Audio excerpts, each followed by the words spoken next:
T20 series Kolkata వేదికగా జనవరి 22న ప్రారంభం కానుంది. ఈ మ్యాచ్ సాయంత్రం 7 గంటలకు ప్రసారమవుతుంది.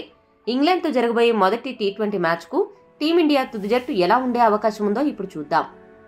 ఈ జట్టుకు కెప్టెన్గా సూర్యకుమార్ యాదవ్, వైస్ కెప్టెన్గా అక్షర్ పటేల్ వ్యవహరించనున్నారు.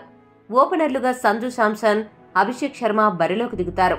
సంజు శాంసన్ గత సిరీస్లలో అద్భుతంగా రాణించి సత్తా చాటగా, Abhishek Sharma utter flop performance తో తీవ్రంగా నిరాశపరిచాడు. ఈ సిరీస్లో అభిషేక్ శర్మ బాగా రాణించకపోతే తదుపరి సిరీస్లలో అతడి స్థానాన్ని రుతురాజ్ గైక్వాడ్ భర్తీ చేసే అవకాశం పుష్కలంగా ఉంది. వికెట్ కీపర్గా సంజు శాంసన్ వ్యవహరిస్తాడు. ఇక 3వ స్థానంలో బరిలోకి దిగి గత సిరీస్లలో వరుస సెంచరీలతో దుమ్ము లేపిన తిలక్ వర్మ ఈ సిరీస్లో కూడా 3వ స్థానంలో బరిలోకి దిగుతాడు. 4వ స్థానంలో సూర్యకుమార్ యాదవ్ ఆడతాడు. సూర్య మెరుపులు ఈ మధ్యకాలంలో కొద్దిగా తగ్గాయి.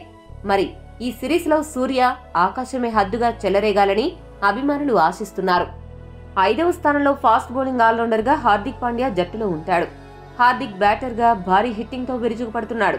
అదే సమయంలో బాగా బౌలింగ్ కూడా చేయగలుగుతున్నాడు కాబట్టి అతడి స్థానానికి ఎటువంటి ఇబ్బంది లేదు.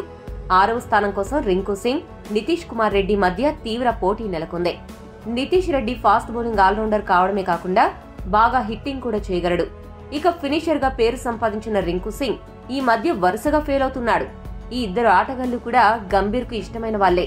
అయితే మొదట రింకు సింగ్ కు అవకాశం ఇచ్చి అతడు గనక సరిగ్గా ఆడకపోతే అప్పుడు నితీష్ రెడ్డికి తదుపరి మ్యాచ్లో అవకాశం ఇచ్చే సూచనలు ఎక్కువగా కనపడుతున్నాయి. ఒక స్పిన్ ఆల్రౌండర్ గా అక్షర్ పటేల్ జట్టులో ఉంటాడు. మరొక స్థానం కోసం స్పెషలిస్ట్ స్పిన్నర్ వరుణ్ చక్రవర్తి, రవి బిష్నోయ్, సుందర్ మధ్య పోటీ నెలకొంది. అయితే ఈ మ్యాచ్ ఈడెన్ గార్డెన్స్ లో జరగనుంది.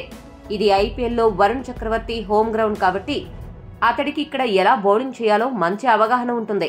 కావున అతడికి తుది జట్టులో చోటు దక్కడం ఖాయంగా కనపడుతోంది. ఫాస్ట్ బౌలర్లుగా హర్షిత్ రాణా, షమి, అర్షదీప్ సింగ్ వ్యవహరిస్తారు. గాయం నుండి కోలుకున్న షమి ఈ సిరీస్లో ఎలా బౌలింగ్ చేస్తాడు అనే ఆతృత అందరిలోనూ ఉంది. అదే సమయంలో ఒత్తిడి సమయంలో అర్షదీప్ సింగ్ ఎంత బాగా బౌలింగ్ చేస్తాడు అనేది కూడా పరిశీలనకు రానుంది. ఇక హర్షిత్ రాణాపై గంభీర్ విపరీతమైన నమ్మకాన్ని పెట్టుకున్నాడు. అతడికి ఇంగ్లాండ్ టీ20 వన్డే సిరీస్లలో అవకాశం దక్కింది. బుమ్రా గనుక ఆడకపోతే ఛాంపియన్స్ ట్రోఫీలో కూడా అతన్ని ఎంపిక చేస్తారు.